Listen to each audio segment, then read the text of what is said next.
Labą dieną. Pradedame sveikatos patarimų laidą Sveikatos IQ. Aš esu Toma Kumžienė, laidos vedėja ir šiandien kalbinsiu gydytoją urologę, medicininės akupunktūros specialistę, gydytoją, kuri gimė ir užaugo Brazilijoje, tačiau turėdama lietuviškų šaknų atkeliavo į Lietuvą ir savo gydytojos praktiką tęsė čia Lietuvoje. Ir tai yra Nadija Girčis. Labą dieną, Nadija. Labą dieną. Ačiū labai, kad atėjot į laidą. Aš dėkoju už kvietimą. Dėkui. Ir šiandien man ypatingai įdomu pakalbėti apie būtent medicininę akupunktūrą. Aš skaičiau, kad jūs sakėt, jog susidomėjote šią sritimi, kai pamatėt, kiek jūsų pacientai suvartoja vaistų, kokios ten vaistinės jų stalčiuose. Tai pasakykit, tai yra gydymas be vaistų, gydymas adatomis ir ką galime išspręsti tomis adatomis? Taip, akupunktūra yra pagalbinė medicina, ne? Ir papildomas gydymas prie esamo jau gydymo. Tai aš nesakysiu, mes turime nevartoti vaistų, bet mes galime mažinti vaistų vartojimą. Pavyzdžiui, akupunktūra gali mažinti galvos skausmą arba nugaros skausmą, gali pagerinti kraujotaką, kraujo cirkulaciją, ne? Ir sustiprina imunitetą. Kai pacientai nereikia tiek daug vaistų vartoti, pavyzdžiui, nuo šienligės, nuo šienligės, tada galima lengviau, geriau gyventi ir sveikiau, aišku. Žinoma, o su kokiomis problemomis pas jūs dažniausiai ateina žmonės? Nežinau, stresas, galvos skausmas ar... Ateina visokių paciento tipų, ne? Ir pagrindinė dabar šiuo metu yra nerimas ir depresija ir nemiga. Pacientai skundžiasi nemiga, nes negali užmigti arba prabudinėja daug kartų ir tada negali vėl užmigti. Ir akupunktūra labai gerai padeda, nes gali atpalaiduoti džiaugsmo hormonus ir melatoniną taip pat padeda gaminti melatoniną. Ir tai yra poveikis, kaip pacientai gali geriau miegoti ir atsipalaiduoja, nes yra irgi, kai stimuliuoja adatomis, tada stimuliuoja smegenis atpalaiduoti oksitociną, endorfiną ir tai padeda atsipalaiduoti visą kūną, atsipalaiduoti. Tai mažina nerimą ir sukelia daugiau džiaugsmo ir gyvenimą, gerą savijautą, pavyzdžiui. Atsiranda gyvenimo džiaugsmas pagaliau, žmogus gali išsimiegoti. O kiek laiko, pavyzdžiui, užtrunka toks nemigos gydymas? Ar žmogus turi nuolatos pas jūs vaikščioti, ar užtenka keleto kartų? Priklauso, mes ne vienodai, aš visada sakau ir pacientams, kad mes ne vienodai. Tai aš rekomenduoju kartą per savaitę atlikti akupunktūrą ir priklauso nuo situacijos, reikės 3 kartus, reikės 6 kartų arba 10 kartų, nežinau. Mes turime pažiūrėti pagal poreikį, pagal tą dieną, kaip buvo, pagal irgi kaip pacientų situaciją namuose. Jeigu yra daug triukšmo arba daug streso namuose, darbe, tai mes turime pakalbėti su pacientais irgi apie savo gyvenimo būdą, ką valgo, ar prisivalgo prieš miegą, arba per daug skysčių geria. Tada irgi reikia atsikelti dėl to, tai reikia pažiūrėti visą gyvenimo situaciją. Bet pagal mokslinius tyrimus po 6 kartų yra daugiau poveikio. Būtent po 6 karto? Po 6 kartų, taip. Tai rekomenduoju apie 6 kartus, kartą per savaitę, jeigu yra ūmus skausmas arba nerimo priepuolis, pavyzdžiui. Tada aš rekomenduoju 2 kartus arba kas antrą dieną daryti akupunktūrą. Aišku, kad akupunktūra irgi turi daug mokyklų, skirtingų mokyklų. Ir yra, kas atlieka akupunktūrą kasdieną, kiekvieną dieną, vieną savaitę. Ir po to, kas antrą dieną, po to kas savaitę. Mano mokykla, kaip aš mokiausi Londone, Britų medicininės akupunktūros asociacijai, yra, kad kas savaitę, po to kartą, kas 2 savaitės, po to kartą per mėnesį ir jeigu dar reikės, tada toliau daryti.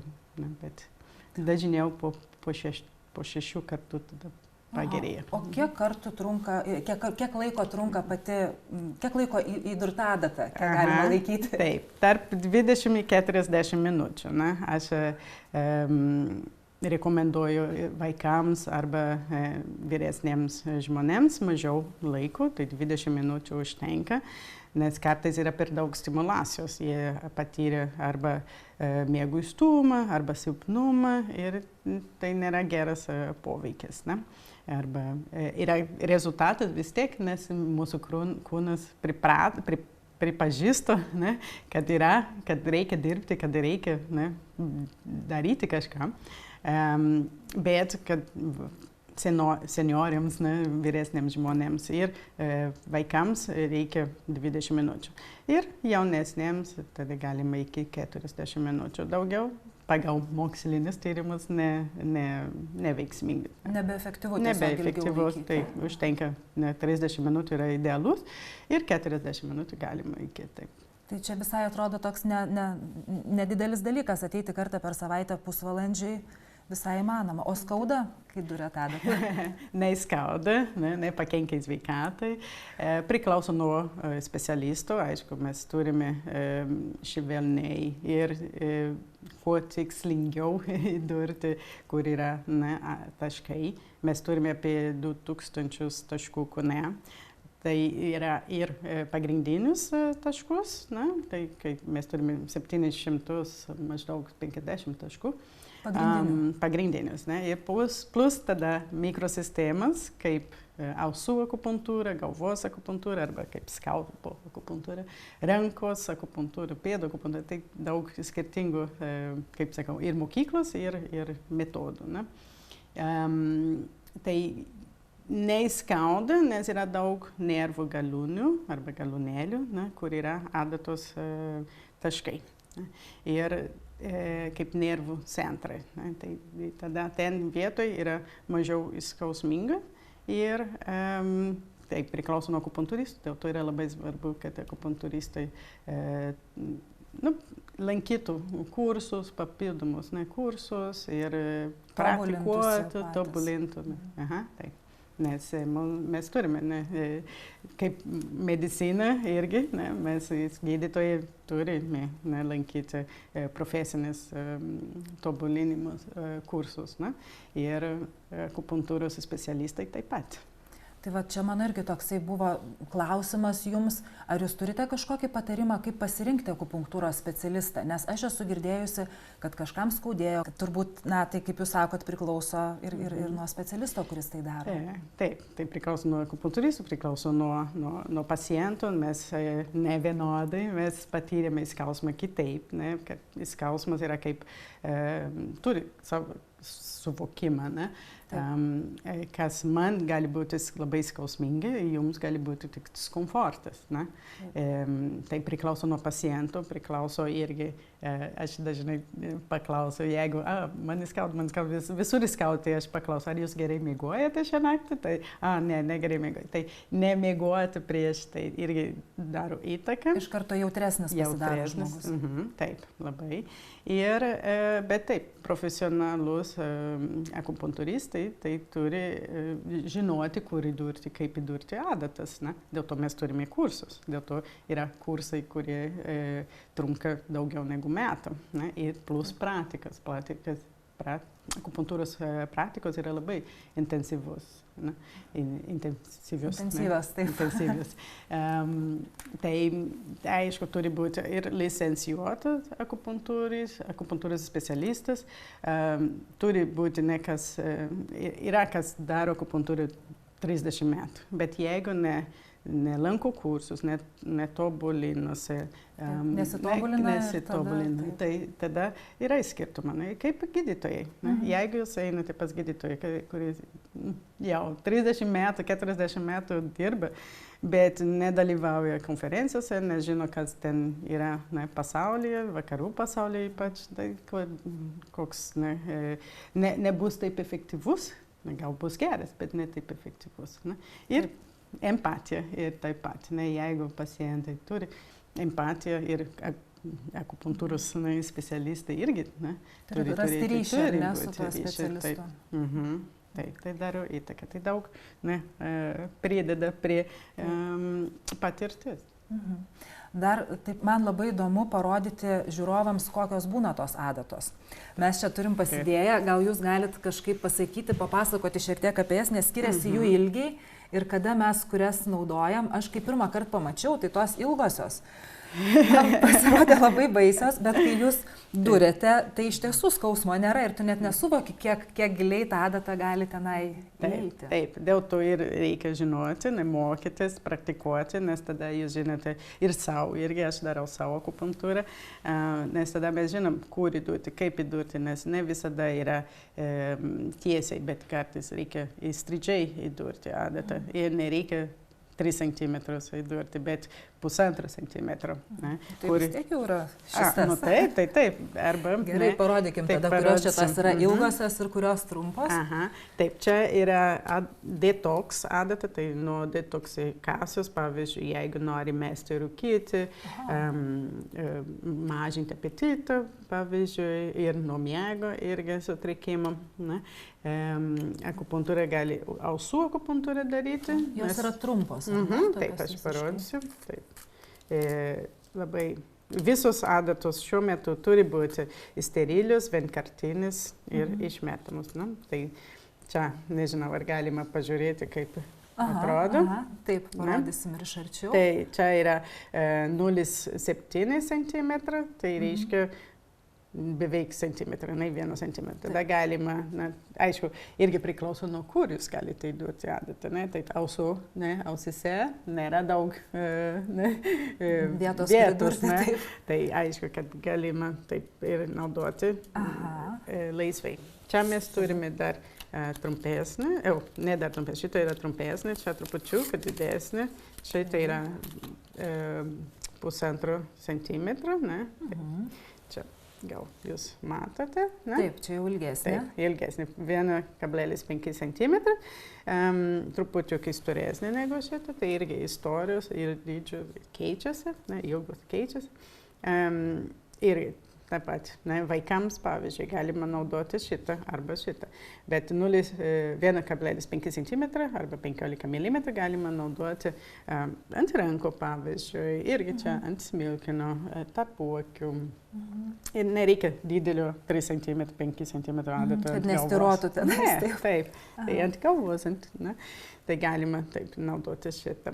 Taip, dar turime ilgesnių, atrodo. Dar trupučiuką ilgesnė, dar šitą yra, manau, daugiau naudojama, nes yra 3 cm. Taip, čia jau atrodo, šitai jau atrodo baisiau. Bet nereikia viską įdurti. Ir taip pat galima 2/3 įdurti. Ir irgi, kur yra, pavyzdžiui, čia aš labai dažnai naudoju šitą. Kur daugiau raumens yra. Kur daugiau raumens, kur daugiau irgi ant pilvo, pavyzdžiui, jeigu skrandis skauda, tada galima šitą naudoti ant skrandžio, nes mes turime ir tiek oda, sluoksnį riebalų, po to dar raumenis, tai kad nepakenks, jeigu aš įdursiu, pavyzdžiui, į mano pilvą, nes aš turiu sluoksnį ir nebus skausmingai. Bet jūs turite žinoti, tam yra specialistas, kad nepradurtų kažko papildomai. Kad nepradurtų, taip. Ir ilgesnė adata, aišku, kad yra žmonės, kurie turi daugiau sluoksnių ant pilvų, ypač čia pilvo po bamba, turėtų būti trupučiuką ilgesnė arba į sėdmens nervų, pavyzdžiui. Šitą yra 5 cm. Taip, čia beveik per visą delną. Taip. Tada mes turime irgi žinoti, kur įdurti, kaip įdurti ir kada naudoti šitą adatą. Aišku, kad kas yra labai plona, mes nenaudosim, ypač ant nugaros, nes galime pridurti plaučius. Tai yra labai didelė ir komplikacija. Tai aš paliksiu čia. Gerai, o kiek adatų galima įdurti vienu metu vienam pacientui, vieną seansą? Šitą klausimą visi nori žinoti. Visi bijo, ar ne? Taip. Nėra reikalingi daug adatų, kartais 4 adatos ir viskas, nereikia būtinai 100 adatų įdurti arba naudoti. Aš naudoju adatas pagal dermatomų, tai pagal mediciną, tai kur yra sutrikimai, pavyzdžiui, skrandis nuo gastrito, nuo rūgštingumo, pavyzdžiui.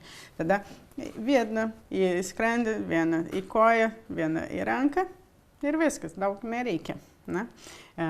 Bet jeigu tada, aišku, kad pacientai neateina tik dėl skrandžio skausmo, bet ateina dėl to, kad negali miegoti, arba yra rūgštingumas, yra stresas, yra nerimas, yra dar nugaros skausmai, tai tada aš galiu pridėti dar adatas, kurį galima nuo daug padėti. Dar papildomai nuo kitų dalykų. Papildomai nuo kitų dalykų, nuo kitų lygų. Tai. Ir koks maksimumas yra adatų, kiek galima vienam žmogui sudurti? Ar nėra tokios taisyklės? Nėra tokios, nes aišku, mes turime irgi estetinę akupunktūrą. Tai kai darome estetinę akupunktūrą, arba veido pakilimas, arba veido tonusą, galima naudoti 60 adatų, pavyzdžiui. Bet šitos nelabai plonų, trumpos adatos ir pagal mūsų veido taškus, tada mes galime įduoti apie 60. Man atrodo, šita tema labai aktuali daugeliui, turbūt gal daugiau moterų, bet greičiausiai ir vyrų. Tai reiškia, kad galim netgi pakelti veidą akupunktūra. Kaip tai vyksta? Sustangrina odą? Taip. Nes kai duria adatą vyksta vietoj daugiau kaip kraujo cirkuliacijos, ląstelių regeneracija, tai daugiau kolagino tada eina į tą vietą, kai mes įdurim pagal pakilimas kaip iš apačios į viršų, mes galime irgi traukti raumenis trupučiuką į viršų. Tada ir padarom kaip kelias, kaip mažas randas, bet nėra randas, bet tada ta mikrotrauma vietoj, tada ten pradeda gydymo procesas. Ir tada veikia kaip pakilimas. Pakilimas. Ir raukšles taip pat galima šiek tiek sumažinti. Ypač nuo raukšlėms. Akupunktūra yra vadinama natūraliu botoksu. Tai nereikia botoks, tai reikia akupunktūros daryti. Aišku, kad yra skirtumai tarp botokso ir akupunktūra, nes akupunktūra yra natūrali, reikia daugiau procedūrų, apie 10, tada jau rekomenduoju 10 kartų daryti akupunktūrą. Ir tada bus sveika ir gražesnė, skaistesnė oda. Ir tai neparalyžuos raumens, kaip botoksas? Ne, atvirkščiai, tada daugiau kraujo cirkuliacijos, tada mažina ir limfos cirkuliacija irgi pagerėja, tada mažina tą patinimą ir pagerėja odos kokybė, galima pasakyti. Mes visą laiką laukiam kažkokių patarimų žiūrovams. Aišku, adatų turbūt nesiūlysim badytis patiems, bet galbūt kai kurie taškai gali veikti kaip akupresūros taškai, kuriuos galime spausti pirštais. Gal jūs galėtumėte keletą parodyti, patarti? Taip, aš ir pacientams irgi visada pasakau pacientams, kad pavyzdžiui, čia tarp rankų, tai mes turime kaip trikampai, kaulas čia, ir čia oda. Tada tarp jų mes galime įspausti iš abiejų pusių. Per vidurį to trikampio. Per vidurį trikampio. Ir įspausti, bet kad jaučiate, kad yra skausmingi, jeigu įspaudžiate stipriai. 1 minutę. Ir po to kitą pusę. Tiesiog laikyti ar kažkaip trinti? Galima trinti, galima laikyti, kur yra skausminga. Ir tada po minutę vieną pusę, minutę kitą pusę. Arba, kaip... Ir ką duoda šitas taškas? Čia yra pagrindinė nuo visokių skausmų. Ypač kas yra ant veido iš šitos pusės. Tai veido pusės. Ne galvos pusės, bet priekinė pusė. Ir visokių kūnų skausmų. Pavyzdžiui, galvos skausmui tas irgi gali būti. Ypač galvos skausmą galima čia. Galvos skausmą galima irgi ant smilkino, prie akių, ką aš nuimsiu. Tada čia mes turime... Čia kur ta minkštoji dalis tokia yra minkšta, ar ne? Taip. Tai antakis, akis kampas ir tada mes galime čia įspausti, kur yra duobutė maždaug. Arba kur yra skausmingas. Ne? Tai yra irgi mūsų instinktas, kai skauda, tai mano galva skauda. Ne? Tai automatiškai mes jau darom. Kas daro akupresūrą, žinot akupunktūros taškus, ne? Ir įspaudžia ten stipriai ir tas daro irgi kaip akupunktūra poveikis pagal nervų modulacija. Tai moduluoja, kaip mes parodom per paskaitas, kai yra nervų modulacija, tada pakeičia, kaip mūsų smegenys supranta, kas ten skauda.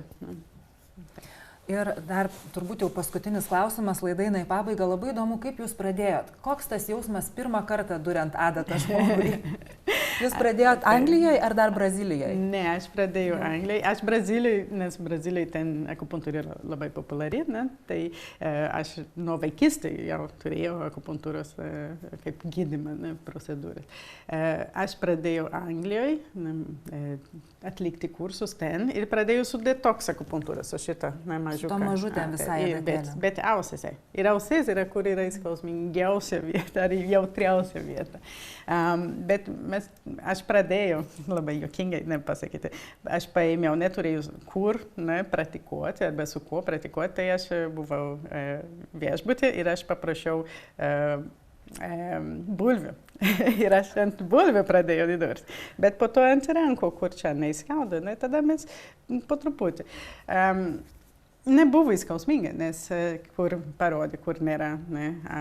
Bet jūs pati savo pradžioje? Aš pati savo ir po to mes ant kiekvienot kitų studentų galėjom daryti.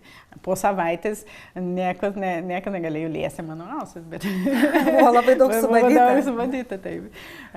Bet tai yra per kursą, aišku, tai akupunktūra. Dėl to ir aš siūliu, kas antrą dieną arba kartą per savaitę, kad nebūtų irgi per daug stimulacijos toj vietoj, kur yra gydymo planas, pavyzdžiui. Tai ranka ir širdis nedreba, kada durėt kitam žmogui? Iš pradžių, taip. Drebėjo.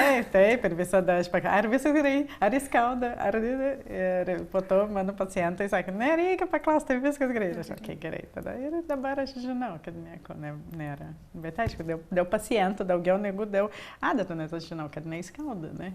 Bet ar jums viskas gerai? Taip, jūs ta, kuri empatiškai rūpinatės nuo pradžio iki pabaigos. Labai ačiū, kad dalyvavot laidoj, ačiū už pokalbį, tikrai buvo labai įdomu. Su mumis buvo medicininės akupunktūros specialistė, gydytoja urologė Nadija Girčis. Na, o mes pasimatysime kitą savaitę. Iki pasimatymo.